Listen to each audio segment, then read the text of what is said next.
আসসালামু আলাইকুম। ইফাতারা সুরভি আমন্ত্রণ জানাচ্ছি এনটিভির মধ্যাহ্নের খবরে। 22 জুন পুত্রজায়ায় মালয়েশিয়ার প্রধানমন্ত্রী আনোয়ার ইব্রাহিমের সঙ্গে দ্বিপক্ষীয় বৈঠক করবেন প্রধানমন্ত্রী তারেক রহমান। একথা জানিয়েছেন পররাষ্ট্র সচিব আসাদ আলম সিয়াম। সকালে পররাষ্ট্র মন্ত্রণালয়ের সংবাদ সম্মেলনে এ তথ্য জানিয়ে তিনি বলেন, কাল থেকে 2 দিন মালয়েশিয়া এবং 23 থেকে 26 জুন চীন সফর করবেন প্রধানমন্ত্রী তারেক রহমান। মাননীয় প্রধানমন্ত্রী এই সফরকালে বাণিজ্য, বিনিয়োগ সম্প্রসারণ, জ্বালানি সহযোগিতা, হালাল অর্থনীতি, কর্মী প্রেরণ, সেমিকন্ডাক্টর শিল্প, কৃষি, শিক্ষা ও জনযোগাযোগ বিভিন্ন ক্ষেত্রে দুই দেশের মধ্যে অধিকতর সহযোগিতা স্থাপনের বিষয়ে আলোচনা হবে। এছাড়া বলপূর্বক বাস্তুচ্যুত মিয়ানমারের নাগরিক রোহিঙ্গাদের প্রত্যাবাসনে মালয়েশিয়া সহ আসিয়ান সদস্য রাষ্ট্রসমূহকে অধিকতর সক্রিয় ও কার্যকর ভূমিকা রাখার জন্য আমরা জোরালো অনুরোধ করব। আগামী 24 থেকে 26 জুন 2026 তারিখে বেইজিংয়ে সরকারি সফরের আমন্ত্রণ জানিয়েছেন। সফরকালে মাননীয় প্রধানমন্ত্রীর সাথে চীনের মাননীয় প্রধানমন্ত্রী এবং চীনের মহামান্য রাষ্ট্রপতির সাথে দুটি দ্বিপাক্ষিক বৈঠক হবে। চাঁপাইনবাবগঞ্জের শিবগঞ্জ উপজেলার চৌকার সীমান্ত দিয়ে 20 জন নারী, পুরুষ ও শিশুকে ভারতীয় সীমান্তরক্ষী বাহিনী বিএসএফ পুশিনের চেষ্টা করেছে। তবে তাদের এই চেষ্টা ব্যর্থ করে দিয়েছে বিজিবি ও স্থানীয়রা। বিজিবি জানায়, চৌকার সীমান্ত দিয়ে বিএসএফ সকালে 20 জনকে পুশিনের চেষ্টা করলে বিজিবি টহল দল বাধা দেয়। এ সময় স্থানীয় জনগণও বিজিবির সঙ্গে যোগ দিয়ে প্রতিরোধ করেন। পুশিনের চেষ্টা করা ওই 20 জন সীমান্তের শূন্যরেখায় 60 গজ ভারতীয় অংশে সুখদেবপুর এলাকায় অবস্থান করছে। এদের মধ্যে 5 জন পুরুষ, 11 জন নারী ও 4টি শিশু রয়েছে। 59 বিজিবির অধিনায়ক লেফটেন্যান্ট কর্নেল মোহাম্মদ তাজুল ইসলাম চৌধুরী জানান, চৌকা বিওপির পাশে পুশিন চেষ্টার ঘটনা প্রতিহত করা হয়েছে। তারা জিরো লাইনে ভারতের অভ্যন্তরে রয়েছে। নতুন করে কোনো অনুপ্রবেশের চেষ্টা বা অনাকাঙ্ক্ষিত ঘটনা এড়াতে সীমান্ত এলাকায় বিজিবির টহল ও নজরদারি জোরদার করা হয়েছে।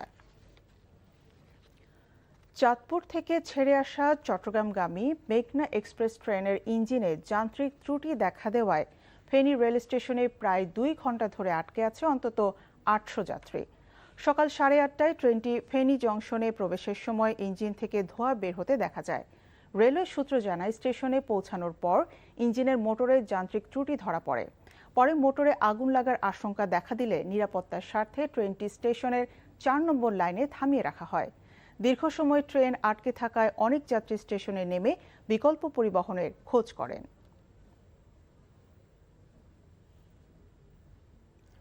স্বৈরাচারী আমল পেরোনোর পরও খেলাপি ঋণের চিত্র বদলায়নি, যা নিয়ে উত্তাল হয়ে উঠেছে জাতীয় সংসদ। সংসদ সদস্যদের কাছেই ব্যাংকগুলোর পাওনা 11,356 কোটি টাকা।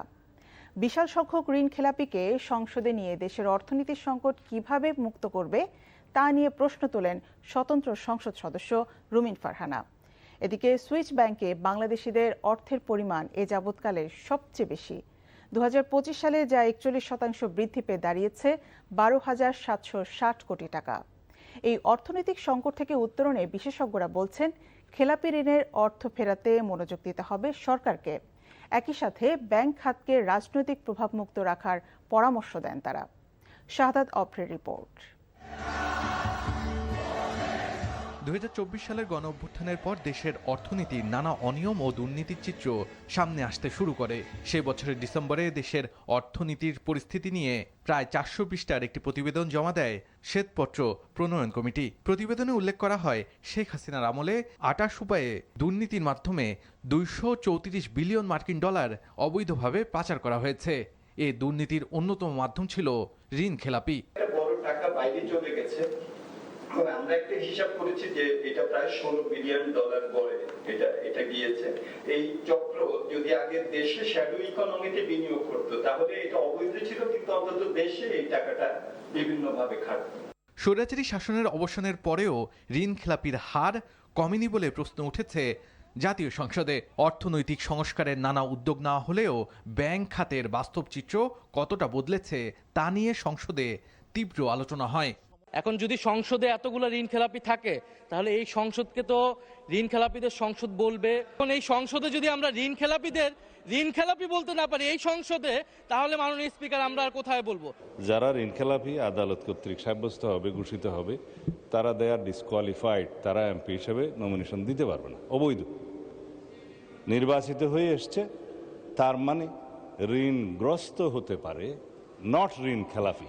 সম্প্রতি টিআইবির তথ্য উদ্ধৃত করে বলা হয়, দেশের সংসদ সদস্যদের কাছেই ব্যাংকগুলোর পাওনা রয়েছে প্রায় 11,356 কোটি টাকা।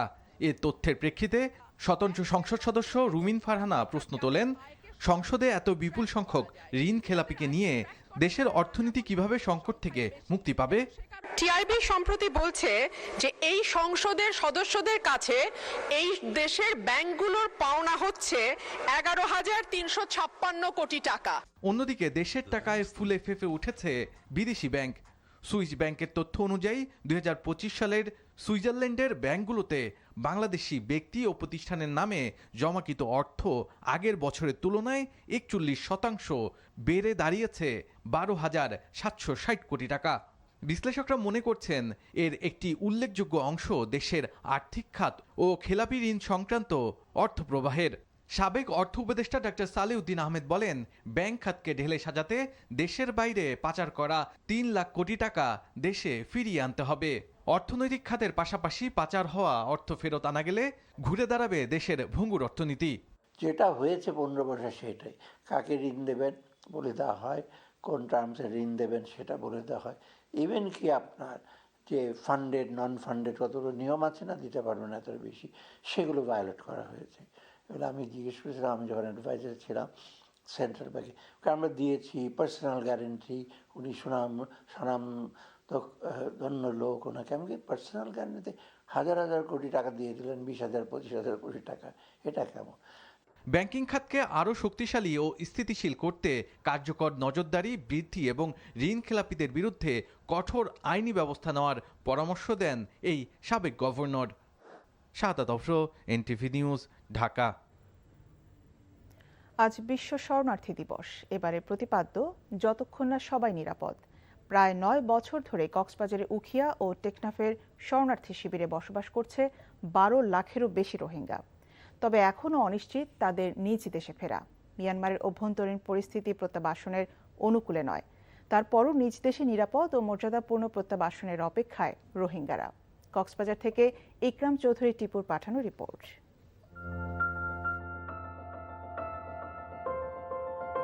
বিশ্ব শরণার্থী দিবসে আবারও আলোচনায় এসেছে রোহিঙ্গা সংকট। মিয়ানমারের রাখাইন রাজ্যে নির্যাতন ও সহিংসতার মুখে পালিয়ে আসা লাখো রোহিঙ্গাকে আশ্রয় দিয়েছে বাংলাদেশ। 2017 সালে মিয়ানমারের জান্তা সরকার রাখাইন রাজ্যের রোহিঙ্গা সম্প্রদায়ের উপর নির্যাতন শুরু করলে প্রাণ বাঁচাতে লাখ লাখ রোহিঙ্গা বাংলাদেশে অনুপ্রবেশ করে। মাত্র 1 মাসে প্রায় 7.5 লাখ রোহিঙ্গা বাংলাদেশে প্রবেশ করে। এরপর বিভিন্ন সময়ে আরও 1.5 লাখের বেশি রোহিঙ্গা আশ্রয় নিয়েছে। বর্তমানে কক্সবাজারের উখিয়া ও টেকনাফের 32টি শরণার্থী ক্যাম্পে বসবাস করছে 12 লাখেরও বেশি রোহিঙ্গা। বিশ্বের রাষ্ট্রহীন জনগোষ্ঠীর মধ্যে সবচেয়ে বড় অংশই রোহিঙ্গা। দীর্ঘদিন ধরে নাগরিকত্বহীন এই জনগোষ্ঠী এখনো নিজ দেশে নিরাপদ ও মর্যাদাপূর্ণ প্রত্যাবাসনের অপেক্ষায়। I hope I will visit in your country. তোরা দেশ মানে যায় না, তোরা চাইও এত দূর আশা দিয়ে দিই। আর মশলা যদি হল হইলে আর এখন যাইম বুঝি একান সেফ জোন গইলে আর রোহিঙ্গা এখন যাই হিয়ত টাইমে এসে রিফিউজি তা বলে তো তা কিন্তু তবু বাংলাদেশের দুঃখ দিত না চাই আর বাংলাদেশের লম্বা মুদ্দত তাই তো না চাই। রোহিঙ্গা সংকট এখন অর্থায়ন সংকটের মধ্য দিয়ে যাচ্ছে। মিয়ানমারের বর্তমান পরিস্থিতি প্রত্যাবাসনের অনুকূলে নয়, তারপরও সরকার কূটনৈতিক প্রচেষ্টা অব্যাহত রেখেছে বলে জানান শরণার্থী ত্রাণ ও প্রত্যাবাসন কমিশনার। মিয়ানমার সরকারকে অনুরোধ করব তারা যাতে তাদের অভ্যন্তরীণ পরিস্থিতির উন্নতি সাধন করে এবং আমাদের যে নতুন সরকার বর্তমানে রাষ্ট্র পরিচালনা করছে তাদের দলীয় ইশতেহারে রোহিঙ্গা সংকট সম্পর্কে স্পষ্ট করে তারা বর্ণনা করেছেন যে প্রত্যাবাসনই এই সমস্যার একমাত্র সমাধান। বিশ্ব শরণার্থী দিবস উপলক্ষে জাতিসংঘের শরণার্থী বিষয়ক সংস্থা UNHCR জানিয়েছে, কক্সবাজারে বসবাসরত রোহিঙ্গা শরণার্থী ও স্থানীয় জনগোষ্ঠীর সহায়তায় ইউরোপীয় ইউনিয়ন অতিরিক্ত 14 মিলিয়ন ইউরো অনুদান ঘোষণা করেছে।